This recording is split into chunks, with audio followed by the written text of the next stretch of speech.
Right, so Mark Gurman has given us some very weird information, because if you're thinking the next version of iOS would be called iOS 19, since that comes after 18, you would be wrong, because apparently the next version of iOS is going to be iOS 26. And if you're wondering why we're jumping from 18 to 26, it's because allegedly Apple's going to go by year now instead of version number. So that means we're not getting iOS 19, iPadOS 19, macOS 16, tvOS 19, watchOS 12, and visionOS 3. We're actually getting iOS 26, iPadOS 26, macOS 26, tvOS 26, watchOS 26, and visionOS 26. So yeah, much of the car industry, Apple's choosing the number for the upcoming year, because of course this update will be available across 2025 and 2026. And so yeah, I guess it makes sense, but I just did not see this coming. This was a very random leak, but I guess Apple cares about consistency now. And honestly, I see the same happening with the iPhone eventually. I don't think Apple's going to keep using the number scheme because iPhone 32 Pro Max doesn't sound that great. And so I think similar to Samsung's devices, we will come to a point where iPhones are referred to by the year, so the 2026 iPhone, the 2027 iPhone, etc. Now let's talk about a software redesign, because not only is iOS, macOS, and iPadOS getting a redesign, but also watchOS and tvOS, and this is not exactly surprising news because Apple wants to maintain a consistent design language across all their devices, and so the visionOS aesthetic is coming to all software platforms. That makes sense. We'll talk more about that later in the video, but first, if you want AI shoved in your face in every application you use on your iPhone, I come bearing great news, because Apple will be launching an SDK in iOS 19 that lets developers use Apple's AI models. This means developers can now create new features based around Apple Intelligence features like image playground, writing tools, Genmojis, notification summaries, etc. Since adoption rate for some of these features have been low. And to be honest, I'm not exactly surprised when image playground produces junk like this. These are baby steps though. At the end of the day, Apple is ultimately very behind when it comes to the AI race, and their version of a large language model like ChatGPT or Google Gemini won't launch till 2026 at the earliest. Oof.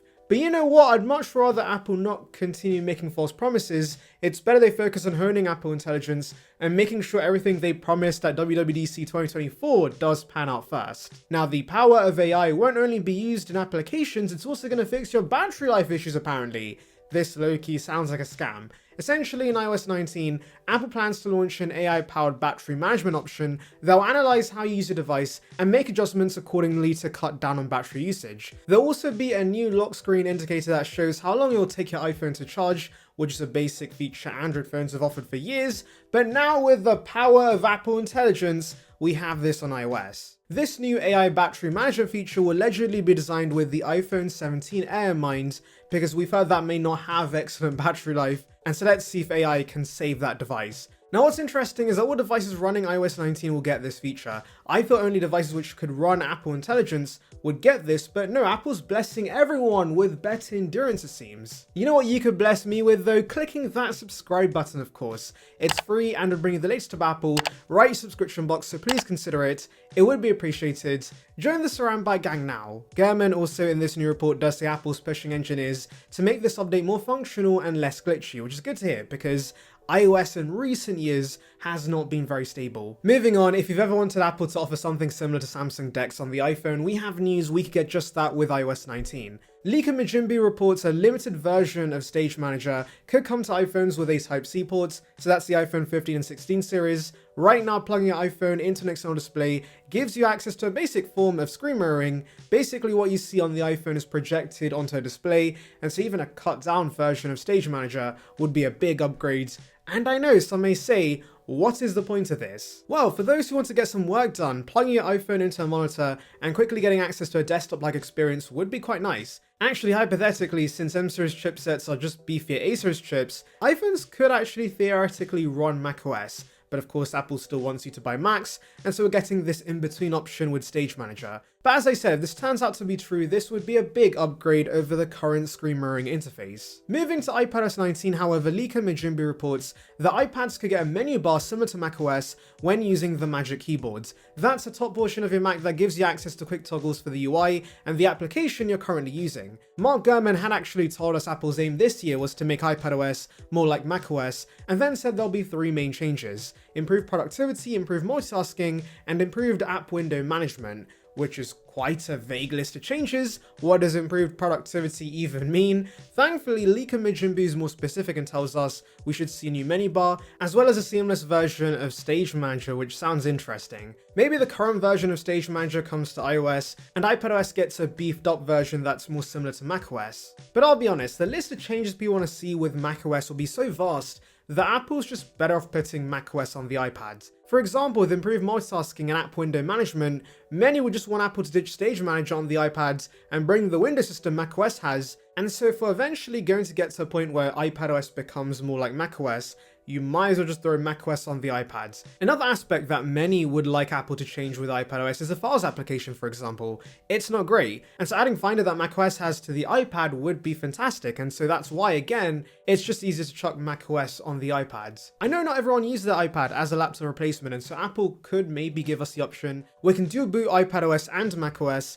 So yeah, I don't see the point in iPadOS 19 slowly becoming more like macOS. And also, let's be honest guys, we hear this every year from leakers. It feels like ever since we saw M1 come to the iPad Pro, we've been waiting for Apple to do something with all this power, but they've been slow to give us any actual new software features. And so I would keep expectations low, guys. iPadOS is already getting a design overhaul, and so I wouldn't be surprised if functionally it's not very different. But if Apple does want to bless us with a meaningful change, please just give us macOS on the iPads. Now let's talk about the redesign coming to iOS 19, because we have new renders that show us the UI overhaul to expect. And as I'd said earlier in the video, this overhaul should apply to iPadOS, macOS, watchOS, and tvOS as well. So earlier, John Prosser had showed us the redesigned camera UI, the new lock screen where the notifications are more translucent, and there's more 3D floating look for the toggles, settings and pop-ups have a more glassy aesthetic imitating visionOS, and a redesigned keyboard where it almost creates this illusion of it floating. But I'll be honest, I was expecting a bit more,